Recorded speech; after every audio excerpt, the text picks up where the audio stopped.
तासगाव आगारातील निसार नदाफ निलंबित, अश्लील मेल प्रकरण भोवले।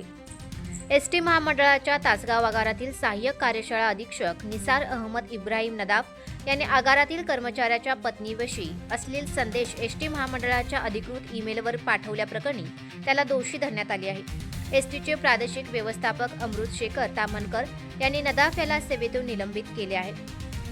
निलंबित निसार नदाफ याने 22 जून रोजी एसटी महामंडळाच्या अधिकृत मेल आयडीवरती तासगाव आगारातील एक कर्मचारी व त्यांच्या पत्नीविषयी अश्लील असा मजकूर लिहून पाठवला होता। हा अश्लील मेल महामंडळाच्या यंत्रणेत प्रसारित झाल्याने संबंधित कुटुंबाची व्यक्तिगत बदनामी झाली होती। तसेच या घटनेमुळे एसटी महामंडळाची प्रतिमा जनसमाजात मलिन झाली होती। आगार प्रमुख नामदेव पतंगे यांनी आपला अहवाल प्रभारी विभाग प्रमुख सुकन्या साठे यांच्याकडे पाठवला होता।